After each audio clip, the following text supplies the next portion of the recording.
सोचने से कहाँ मिलते हैं तमन्नाओं के शहर, सोचने से कहाँ मिलते हैं तमन्नाओं के शहर, चलने की जिद भी ज़रूरी है मंजिलों के लिए, चलने की जिद भी ज़रूरी है मंजिलों के लिए। नमस्कार साथियों, मैं अजीत कुमार आपके YouTube चैनल कंपटीशन कम्युनिटी पे आप सभी का बहुत बहुत स्वागत करता हूं। दोस्तों, आज हम लोगों का कंजक्शन का ये थर्ड पार्ट है। इस पार्ट में आइए सबसे पहले हम लोग देखें कि हम लोग क्या कुछ पढ़ने वाले हैं। तो आज के इस वीडियो में हम लोग नॉट ओनली के रूल को पढ़ेंगे, इसके बाद फिर हम लोग नो सूनर के रूल को पढ़ेंगे, इसके बाद फिर हम लोग हार्डली स्कैर्सली के रूल को पढ़ेंगे और देन उसके बाद फिर से हम लोग पढ़ेंगे दो ऑल्दो के रूल को पढ़ेंगे। और इन सभी रूल को हम लोग डिटेल में पढ़ेंगे। हम लोग सीखेंगे कि कैसे इनसे किस किस प्रकार के क्वेश्चन आपके एग्जाम में पूछे जाते हैं और आपको कहाँ कहाँ इसमें एंटेंगल करने का, फंसाने का, ट्रैप करने का प्रयास किया जाता है और आप उससे कैसे बाहर निकलेंगे। ठीक है, तो इन सभी चीज़ों पे डिटेल में हम लोग चर्चा करेंगे अपने इस कंजक्शन के थर्ड पार्ट में।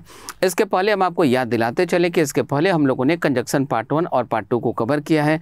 तो यदि आप में से किसी का कंजक्शन पार्ट 1 और पार्ट 2 छूट गया हो तो प्लीज़ उसको ज़रूर से देखते आइएगा, क्योंकि चीज़ों को सीक्वेंस में देखना बेहद ज़रूरी है, ताकि आगे चल के आपको कहीं कोई कठिनाई न झेलना पड़े।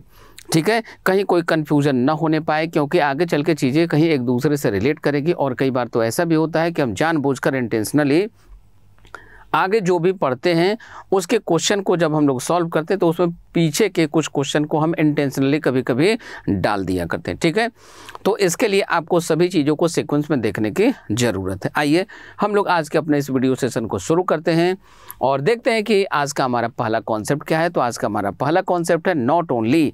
अब देखिए, नॉट ओनली के साथ होता क्या है। सबसे पहले कि जो 3 टाइप के कंजक्शन होते हैं, कोऑर्डिनेटिंग कंजक्शन, सबऑर्डिनेटिंग कंजक्शन और कोरिलेटिव कंजक्शन, इन तीनों में से ये कौन सा है। तो जैसा कि आप सामने स्क्रीन पे देख पा रहे हैं, ये नॉट ओनली के साथ पेयर में आता है बट ऑल्सो, नॉट ओनली के साथ पेयर में आता है बट ऑल्सो। अब चूंकि ये पेयर में है तो कोऑर्डिनेटिंग होगा नहीं, और यदि ये अपोजिट कॉन्ट्रास्ट वाले चीज़ों को बताएगा, दो अपोजिट कॉन्ट्रास्ट वाले सेंटेंसेस को या क्लॉजेस को जोड़ने का यदि ये काम करेगा तो उस कंडीशन में इनके साथ हम लोग क्या यूज़ करते हैं, उस कंडीशन में इनके साथ हम लोग क्या यूज़ करेंगे, उस कंडीशन में हम लोग इसको कह सकते थे सब ऑर्डिनेटिंग कंजक्शन। और यदि ये दो अपोजिट कॉन्ट्रास्ट वाले चीज़ों को जोड़ने का काम नहीं करेगा, यदि इस तरीके का काम ये नहीं करेगा, तो इसी को हम लोग क्या कहेंगे, क्या कहेंगे, कोरिलेटिव कंजक्शन कहेंगे। ठीक है, तो ये तो टाइप था, जानने के लिए थ्योरेटिकल बातें थी। अब सबसे पहले कि नॉट ओनली बट ऑल्सो का मीनिंग होता क्या है। नॉट ओनली बट ऑल्सो का मीनिंग होता क्या है।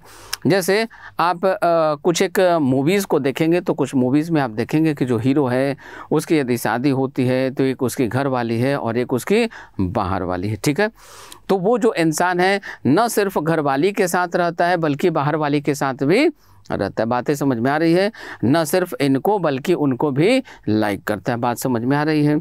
या वो दोनों महिलाएं जो हैं, न सिर्फ पहली महिला उस व्यक्ति को पसंद करती है बल्कि दूसरी भी उसको पसंद करती है।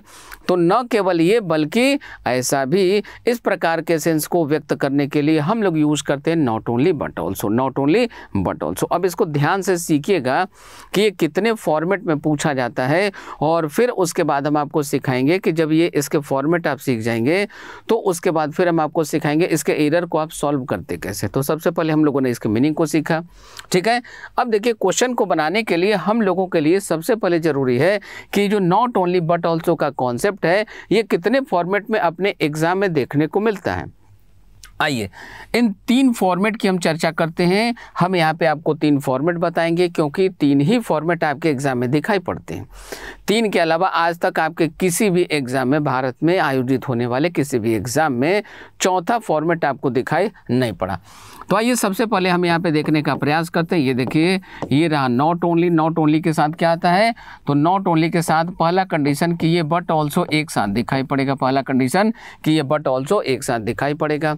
ठीक है, अब बट ऑल्सो के बाद देखेंगे यहाँ पे रहेगा fill in the blanks, fill in the blanks मतलब यहाँ पे कोई वर्ड आएगा या सेंटेंस आएगा या क्लॉज आएगा। ठीक है, इस बात को ठीक से समझिएगा। दूसरा फॉर्मेट क्या है भाई, दूसरा फॉर्मेट है कि ये जो नॉट ओनली है ये जो नॉट ओनली है, ठीक है, इसके बाद आपको क्या दिखाई पड़ेगा, तो ये आपको दिखाई देगा बट, और फिर यहाँ पे कुछ लिखा रहेगा, यहाँ पे रहेगा ऑल्सो, यहाँ पे रहेगा फुल स्टॉप। ये दूसरा फॉर्मेट हो गया। तीसरा फॉर्मेट क्या है भाई, तो तीसरा फॉर्मेट है ये रहा नॉट ओनली, ये रहा आपका नॉट ओनली। इसके बाद आप यहाँ आगे बढ़ेंगे, यहाँ बट मिलेगा, फिर यहाँ कुछ मिलेगा, फिर ऑल्सो, ऑल्सो के बाद फिर यहाँ कुछ रहेगा, यहाँ रहेगा फुल स्टॉप। अब इन तीनों ही फॉर्मेट को आप गौर फरमाइएगा, एकदम पूरे कंसंट्रेशन के साथ इनको देखने, सीखने, समझने का प्रयास कीजिएगा। पूरे कंसंट्रेशन के साथ इनको आप सीखने समझने का प्रयास कीजिएगा। क्यों? क्योंकि यदि आप इस फॉर्मेट को सीख जाते हैं, इसी फॉर्मेट के माध्यम से हम आपको बताएंगे कि आपके एग्जाम में एरर किस किस प्रकार से पूछे जाते हैं। चाहे वो कॉमन एरर के सेक्शन में पूछे, एरर डिटेक्शन के सेक्शन में पूछे, या वो सेंटेंस इम्प्रूवमेंट के सेक्शन में पूछे, या वो क्लोज टेस्ट के सेक्शन में पूछे, या वो आपके सेंटेंस रीअरेंजमेंट के सेक्शन में दिखाई दे, या वो फिर आपके फिल इन द ब्लैंक्स के सेक्शन में दिखाई दे। चाहे किसी भी सेक्शन में इससे क्वेश्चन पूछा जाए, आपसे सभी जगहों पे क्वेश्चन बनेंगे। अब आप में से कुछ बच्चे कंफ्यूज हो सकते हैं, सर आप इसको बताएंगे ज़रूर, लेकिन इसका सेंटेंस रीअरेंजमेंट में क्या कंट्रीब्यूशन है? भाई सेंटेंस रीअरेंजमेंट में जब आप PQRS के क्वेश्चन को बना रहे होते हैं, ABCD के क्वेश्चन को बना रहे होते हैं, तो वहाँ पर आपको ज़रूरत होती है कि आप कैसे सेंटेंसेस को रिलेट करेंगे, कैसे आप डिसाइड करेंगे कि ये मेरा पहला होगा, ये मेरा दूसरा होगा, इसके बाद अगला कौन सा होगा। इन चीज़ों को पहचानने में, इन चीज़ों को निर्धारित करने में, तय करने में ये सारे आपके बड़े इंपॉर्टेंट रोल प्ले करते हैं। बात समझ में आई? तो इसकी चर्चा हम लोग वहाँ भी करेंगे जब हम लोग सेंटेंस रीअरेंजमेंट के क्वेश्चन को बना रहे होंगे। ठीक है, चलिए अब यहाँ पे आते हैं और यहाँ से हम आपको थोड़ा सा सिखाने समझाने का प्रयास करें कि इनमें आखिर एरर पूछा कैसे कैसे जाता है। देखिए, ये जो नॉट ओनली बट ऑल्सो है, ये सबसे पहले क्या काम करता है कि ये दो सेम पार्ट्स ऑफ स्पीच को जोड़ता है। किसको? दो समान पार्ट्स ऑफ स्पीच को, मतलब इधर यदि नाउन रहेगा तो दूसरा भी नाउन, तो दो नाउन को जोड़ने का काम करेगा, दो एडजेक्टिव को, दो प्रीपोजिशन को, एंड सो ऑन। ठीक है, बातें समझ में आ गई? दो समान पार्ट्स ऑफ स्पीच को जोड़ने का काम करेगा, या दो सेम कॉन्ट्रास्ट वाले, समान टोन वाले सेंटेंसेस को या क्लॉजेस को जोड़ने का काम भी करेगा। तो सेंटेंसेस और क्लॉजेस आपको बड़े रेयर केस में दिखाई पड़ते हैं। आपके एग्जाम में जो not only but also say question पूछे जाते हैं, वो मैक्सिमम टाइम आप देखेंगे तो वो केवल आपके पार्ट्स ऑफ स्पीच के कॉन्सेप्ट से ही सॉल्व हो जाते हैं। ठीक है, तो आइए अब आपको हम यहाँ पे सिखाएं कि एरर पूछेगा कैसे। अब देखिए, सेंटेंस हम लोग जो पढ़ते हैं इंग्लिश में, हम लोग जो सेंटेंस पढ़ते हैं वो कैसे पढ़ते हैं? From left to right, from left to right. ठीक है, तो ये तीन फॉर्मेट तो आपके एग्जाम में आते ही आते हैं। चौथा भी फॉर्मेट आपके एग्जाम में पूछा जाता है। चौथा फॉर्मेट क्या पूछेगा? तो सबसे पहले हम इस चौथे फॉर्मेट को यहाँ पे रखते हैं और यहीं से हम आपको बताना शुरू करते हैं। ये जो चौथा फॉर्मेट है, इसमें आप देखेंगे कि क्या होता है। ये नॉट ओनली का पार्टनर क्या होता है? But also. नॉट ओनली का पार्टनर क्या होता है? But also. ठीक है, ये पार्टनर आपको याद रखना होगा कि लेफ्ट वाले के साथ राइट वाला कौन सा आता है, इस राइट वाले के साथ इसका लेफ्ट वाला कौन सा होता है। तो आप कभी कभी देखेंगे कि ये जो दोनों पार्टनर हैं, ये लेफ्ट और ये राइट, लेफ्ट के लिए हम एल लिख रहे हैं, राइट के लिए हम आर लिख रहे हैं। ठीक है, इन दोनों में से कोई एक पार्टनर आपका मिसिंग होगा। यदि सब कुछ सही होगा, जो हम लोग इधर पढ़ेंगे, ये पार्ट अगर सब कुछ सही होगा तो इसमें आप देखेंगे कि जैसे यहाँ बट ऑल्सो लिखा हुआ है तो बट लिख के छोड़ देगा, या कभी ऑल्सो लिख के छोड़ देगा, यानी या तो बट मिसिंग रहेगा या ऑल्सो मिसिंग रहेगा, या कभी कभी बट ऑल्सो ही मिसिंग रहेगा। कभी कभी ये एब्सेंट, ये प्रेजेंट रहेगा तो इधर इसको एब्सेंट कर देगा, इसको क्या कर देगा? एब्सेंट कर देगा। ठीक है, यानी कि कभी कभी कुछ कुछ क्वेश्चन आपको मिलेंगे, एक आध क्वेश्चन ऐसे भी मिलेंगे जिसमें बट ऑल्सो लिखा हुआ आपको दिखाई देगा। ये जो नॉट ओनली है ये डिसअपीयर रहेगा, या तो आपको यहाँ पे ओनली लिखा हुआ मिलेगा, या केवल नॉट लिखा हुआ मिलेगा, या पूरा का पूरा नॉट ओनली ही गायब रहेगा। यहाँ पे कोई दूसरा वर्ड यूज़ किया गया होगा, अथवा यहाँ पे कोई भी वर्ड यूज़ किया गया नहीं होगा। बात समझ में आ गई? तो सबसे पहले हम लोगों ने इसी चौथे फॉर्मेट को सीखा। अब अब हम लोग आते हैं इन 3 फॉर्मेट की तरफ। जरा ध्यान दीजिए, ये क्या करता है, सेम पार्ट्स ऑफ स्पीच को जोड़ता है। कौन? Not only but also. Not only but also 2 समान पार्ट्स ऑफ स्पीच को जोड़ता है। ठीक है दोस्तों, चलिए यहाँ से आगे बढ़ते हैं और अब हम लोग यहाँ पे आते हैं, सीखें कि इस फॉर्मेट से किस तरीके के क्वेश्चन हमारे एग्जाम में पूछे जाते हैं और हम उसको कैसे सॉल्व करेंगे। आइए सीखें। देखिए, सबसे पहला कॉन्सेप्ट, इसमें जरा ध्यान दीजिए आप। यहाँ पे बट ऑल्सो आपको दिखाई दिया, यहाँ पे आपको क्या दिखाई दिया, बट ऑल्सो।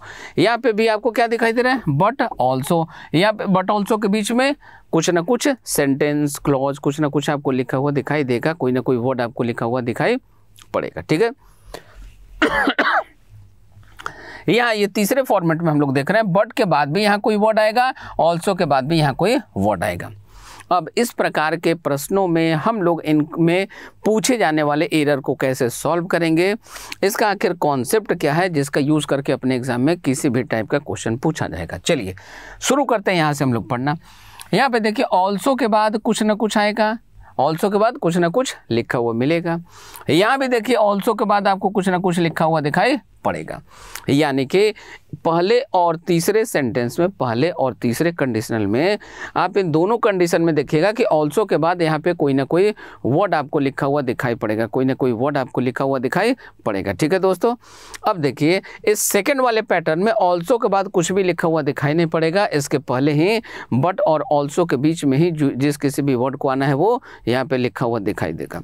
अब इसमें हम लोग करते क्या हैं कि जब भी कभी नॉट ओनली बट ऑल्सो दिखाई दे, क्या दिखाई दे, नॉट ओनली के साथ आपको जब भी कभी बट ऑल्सो दिखाई पड़े, तो ऐसे सिचुएशन में क्वेश्चन को बनाने के लिए हम लोग सबसे पहले लेफ्ट वाले पार्ट को नहीं देखते हैं, यानी कि नॉट ओनली के बाद क्या लिखा है हम इस पे ध्यान नहीं देते हैं, बल्कि हमारा ध्यान होता है कि जैसे ही किसी भी क्वेश्चन में हमें नॉट ओनली दिखाई पड़ा, जैसे ही किसी भी क्वेश्चन में हमें नॉट ओनली दिखाई पड़ा, क्या दिखाई पड़ा, नॉट ओनली दिखाई पड़ा, आप तुरंत सबसे आगे बढ़िए और चेक कीजिए कि इसके आगे वाले पार्ट में बट ऑल्सो पूरी तरीके से आपको दिखाई दे रहा है अथवा नहीं। बट ऑल्सो इन तीनों में से किसी एक फॉर्मेट में आपको लिखा हुआ दिखाई पड़ रहा है या नहीं पड़ रहा है। ठीक है, अब यदि नहीं पड़ रहा हो तो जो मिसिंग होगा उसको आपको लिखना होगा। ठीक है, अब जैसा कि चौथे फॉर्मेट में हमने आपको बताया कि कई बार ऐसा होता है कि बट ऑल्सो ही मिसिंग रहेगा, नॉट ओनली दिया रहेगा, बट ऑल्सो मिसिंग होगा, तो ये आप कैसे पकड़ेंगे, उसको पकड़ने के लिए फिर पहले इधर क्लियर करना होगा। तो आइए इसको भी क्लियर करते हैं। अब बट ऑल्सो यदि आपको दिखाई पड़े, अर्थात नॉट ओनली आपको जहाँ कहीं भी दिखाई पड़ा, उसके आगे आप फटाफट बढ़े और आपने फट से चेक कर लिया, तुरंत से चेक किया कि बट ऑल्सो प्रेजेंट है या नहीं। इनकेस मान लीजिए बट ऑल्सो प्रेजेंट है तो इन्हीं तीनों में से किसी एक फॉर्मेट में वो प्रेजेंट होगा। अब यदि यहाँ पे ये जो बट ऑल्सो आपको दिखाई दे रहा है, इस फॉर्मेट का यूज़ किया गया हो या इस फॉर्मेट का यूज़ किया गया हो, अर्थात वो फॉर्मेट जिसमें ऑल्सो के बाद आपको कोई ना कोई वर्ड दिखाई पड़े, ऑल्सो के बाद कोई ना कोई वर्ड आपको दिखाई पड़े, तो यहाँ पे जो भी पार्ट्स ऑफ स्पीच यूज किया गया होगा, अर्थात या तो यहाँ पे नाउन आएगा, क्या आएगा, नाउन आएगा, या क्या आएगा, एडजेक्टिव आपको दिखाई देगा, या क्या दिखाई देगा, एडवर्ब आपको दिखाई देगा, या क्या दिखाई देगा, आपको प्रीपोजिशन दिखाई देगा। बातें समझ में आ रही है? तो इस तरीके से यहाँ पे ऑल्सो के तुरंत बाद, ऑल्सो के तुरंत बाद जो भी पार्ट्स ऑफ स्पीच आपको दिखाई पड़े, जो भी पार्ट्स ऑफ स्पीच आपको दिखाई पड़े, कहाँ पे, ऑल्सो के तुरंत बाद जो भी पार्ट्स ऑफ स्पीच आपको दिखाई पड़े वही सेम पार्ट्स ऑफ स्पीच होना चाहिए नॉट ओनली के तुरंत बाद, नॉट ओनली के तुरंत बाद। कहाँ, नॉट ओनली के तुरंत बाद। कब और कहाँ और कैसे, क्या चेक करना है, नॉट ओनली बट ऑल्सो के केस में आपको क्या चेक करना है। तो जैसे ही आप किसी भी सेंटेंस को पढ़ेंगे, किसी भी सेंटेंस में जैसे ही आपको नॉट ओनली दिखाई पड़े, जैसे ही आपको नॉट ओनली दिखाई पड़े, सबसे पहले आगे चले जाना है, चेक करना है बट ऑल्सो प्रेजेंट है या नहीं। बट ऑल्सो यदि प्रेजेंट है फॉर्मेट नंबर 1 में या फॉर्मेट नंबर 3 में, तो हम चेक करेंगे कि ऑल्सो के बाद क्या लिखा हुआ है। ऑल्सो के तुरंत बाद जो भी पहला वर्ड लिखा हुआ है उसका जो भी पार्ट्स ऑफ स्पीच होगा वही सेम पार्ट्स ऑफ स्पीच आना चाहिए नॉट ओनली के तुरंत बाद। कहाँ पे, नॉट ओनली के तुरंत बाद। और यदि ऐसा होता है तो वो सेंटेंस करेक्ट है, और यदि ऐसा नहीं है तो नॉट ओनली को आपको एडजस्ट करना होगा, यानी कि लेफ्ट या राइट किसी एक साइड आपको मूव करना होगा। ठीक है, एग्जाम्पल पे भी हम आते हैं। उसके पहले हम इस दूसरे कॉन्सेप्ट को भी समझते चले।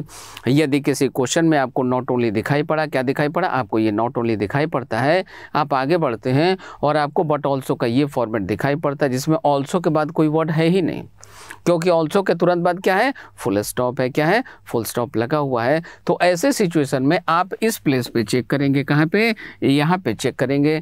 यहाँ पे कहाँ चेक करेंगे, बट के तुरंत बाद, इस बट के तुरंत बाद जो भी पहला वर्ड लिखा हुआ होगा, बट के तुरंत बाद जो भी पहला वर्ड लिखा हुआ होगा, आप उसका पार्ट्स ऑफ स्पीच चेक करेंगे।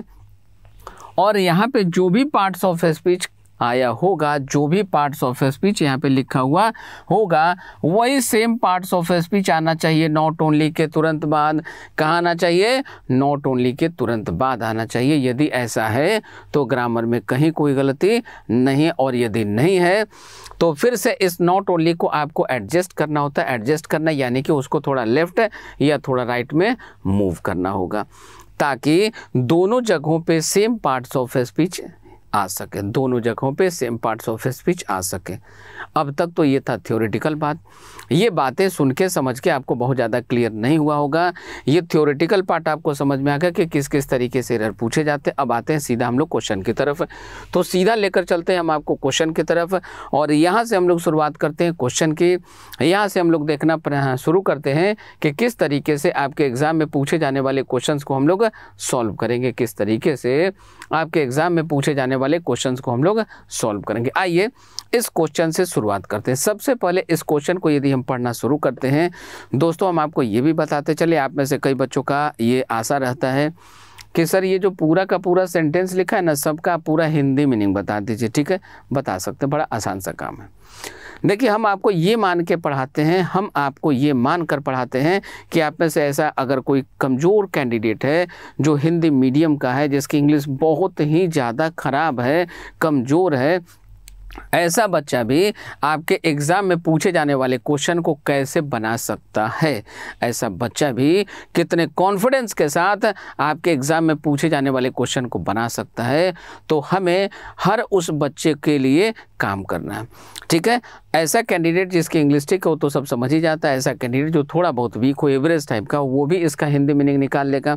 और सबसे बड़ी बात यह है कि आपके एग्ज़ाम में इसका मीनिंग नहीं पूछा जाता। आपके एग्ज़ाम में इसका मीनिंग कभी पूछा जाता है क्या, कभी नहीं पूछा जाता। ठीक है, अब करना क्या होता है कि आपको सिंपली क्वेश्चन को सॉल्व करना आना चाहिए। क्या आना चाहिए, आपको सिंपली क्वेश्चन को सॉल्व करना आना चाहिए। ध्यान दीजिएगा इस बात पे, और वही चीज़ हम आपको सिखाते हैं। आइए इस क्वेश्चन में भी इसी कॉन्सेप्ट का हम प्रयोग करते हैं, और हम ये दिखाते हैं कि कैसे एक गांव का बच्चा भी जो पहली बार इंग्लिश पढ़ने आया हो या पहली बार हमारे इस वीडियो को देख रहा हो, वो इस वीडियो को देख के कैसे अपने कॉन्फिडेंस को बढ़ा सकता है, और कैसे उसके अंदर भी ये हिम्मत आ सकती है कि अब मेरा इंग्लिश भी अच्छा हो सकता है, इंग्लिश से डरने की कहीं कोई गुंजाइश नहीं है। अब तो सीना चीर के इंग्लिश का हम दिखा देंगे। ठीक है, तो आइए देखें यहाँ पे कैसे बनाना है। याद देखिए, जैसे ही हम लोग पढ़ना शुरू करेंगे, जैसे ही हम लोग इसको पढ़ना शुरू करेंगे, सबसे पहले हमें क्या दिखाई दे दिया, तो हम लोगों को दिख रहा है यहाँ पे नॉट ओनली। भाई देखिए, सेंटेंस नॉट ओनली से शुरू हो सकता है, नॉट ओनली से शुरू हो सकता है, नॉट ओनली से शुरू नहीं भी हो सकता, नॉट ओनली इसके आगे भी इधर कहीं लिखा हुआ मिल सकता है। तो इससे आपको घबराने की बिल्कुल भी ज़रूरत नहीं है।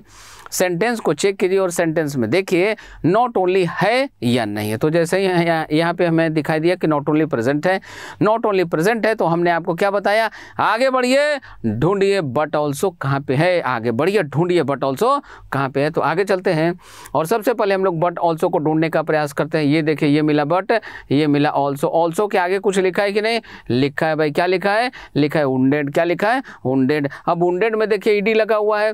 अब ईडी लगा हो या ना लगा हो, वुड, ये जो वुंडेड है ये है क्या, इसका पार्ट्स ऑफ स्पीच क्या है, तो ये है वर्ब। ये क्या है, ये हमारा वर्ब, क्रिया है दोस्तों। ठीक है, चलिए अब जब ये क्रिया मिल गया हमें, हमने आपको क्या बताया था, बट ऑल्सो है या नहीं, तो यहाँ देखिए बट ऑल्सो मिल गया। ऑल्सो के बाद लिखा हुआ है वुंडेड, तो हमें पहले वर्ड से मतलब होता है, बाकी सबसे कोई मतलब नहीं होता है। ठीक है, पहली वाली से मतलब होता है, बाकी से कोई मतलब नहीं है, क्योंकि बाकी सब तो गिफ्टेड रहते हैं। ठीक है, चलिए तो यहाँ पे आते हैं।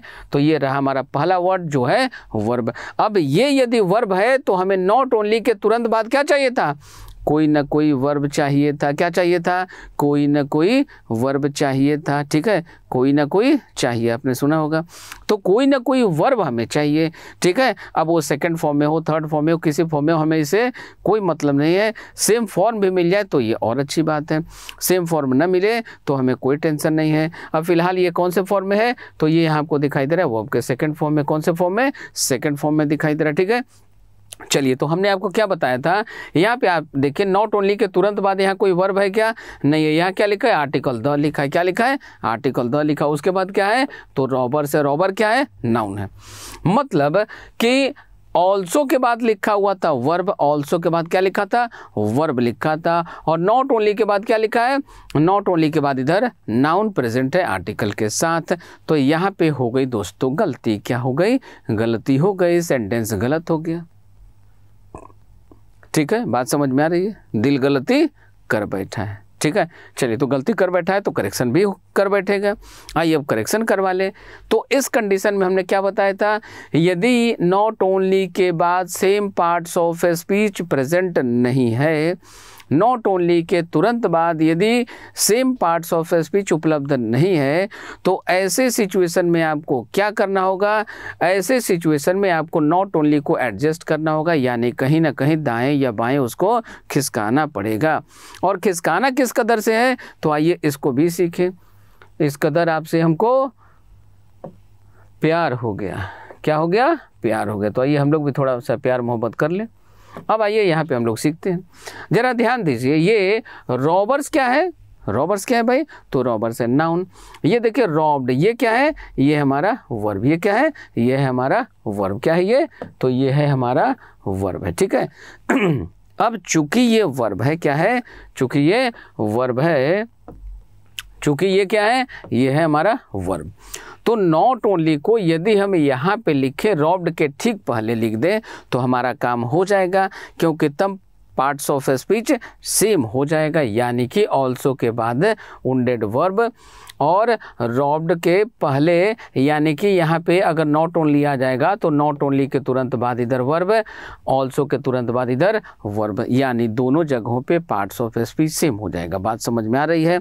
तो यदि हम ऐसा लिखेंगे तो मेरा करेक्ट आंसर क्या बनेगा, मेरा आंसर बनेगा the robbers not only robbed, the robbers not only robbed. बात समझ में आ गई।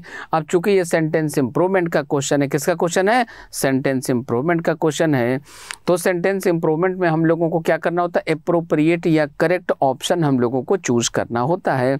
तो आइए हम लोगों को क्या चूज करना है, नॉट ओनली का होना चाहिए और रॉब्ड के पहले होना चाहिए। तो ये देखिए रॉब्ड मिला, रॉब्ड के पहले नॉट ओनली है क्या, नहीं है, नहीं है, तो ये ऑप्शन रॉन्ग हो गया। यहाँ जाइए, इसमें रॉब के पहले देखिए नॉट ओनली है क्या, या नॉट ओनली के बाद देखिए रॉब्ड लिखा है क्या, नहीं लिखा है, तो ये भी रॉन्ग हो गया। यहाँ देखिए नॉट ओनली के बाद डिड लिखा हुआ है, ठीक है, तो डिड लगा के यहाँ सेंटेंस को नेगेटिव नहीं बनाना है, नेगेटिव और इंट्रोगेटिव बनाना होता है। तो नेगेटिव और इंट्रोगेटिव में हम लोग यूज़ करते हैं किसका, डिड का या डू डज का, तो ऐसा नहीं है, इसलिए ये भी यूज़ नहीं होगा। अब जरा ध्यान दीजिएगा, अब जरा यहाँ पे आप ध्यान दीजिएगा, इस कंडीशन पे हमारा ऑप्शन नंबर सी भी रॉन्ग हो गया। ऑप्शन नंबर सी भी रॉन्ग, तो ऑप्शन नंबर ए पहले से रॉन्ग था, ऑप्शन नंबर बी पहले से रॉन्ग था, ऑप्शन नंबर सी भी रॉन्ग हो गया। और जो चौथा ऑप्शन है वो फोर्थ ऑप्शन है हमारा नो इम्प्रूवमेंट, अर्थात नो इम्प्रूवमेंट हमारा आंसर तब होता है जब अंडरलाइन किया हुआ पार्ट या ब्रैकेट में लिखा हुआ पार्ट या बोल्ड किया हुआ पार्ट करेक्ट होता है।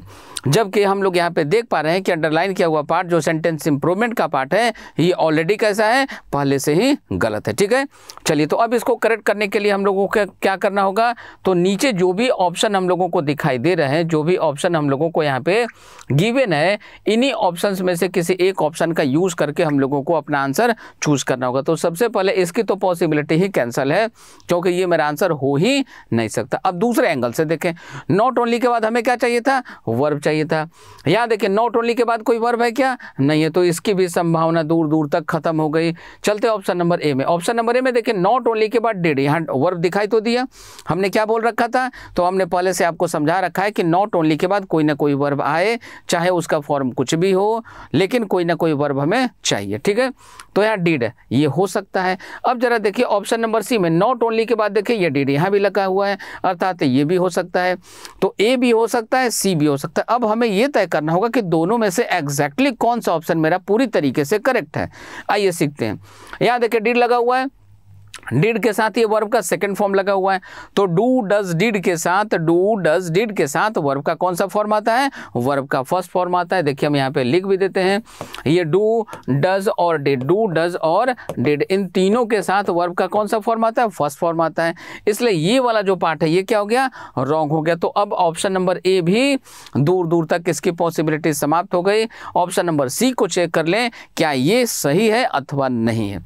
यहाँ देखिए नॉट ओनली के बाद ये डिड क्या था, वर्ब था। अब डिड के बाद ये देखिए ये क्या है, ये वर्ब का फर्स्ट फॉर्म है, अर्थात ये जो ऑप्शन नंबर सी है ये हमारा ग्रामेटिकली बिल्कुल करेक्ट हो गया। तो अब इस क्वेश्चन का करेक्ट आंसर क्या बनेगा, करेक्ट आंसर बनेगा option number C. Correct answer क्या बनेगा, करेक्ट आंसर बनेगा ऑप्शन नंबर सी। ठीक है दोस्तों, चलिए यहां से आगे बढ़ते हैं।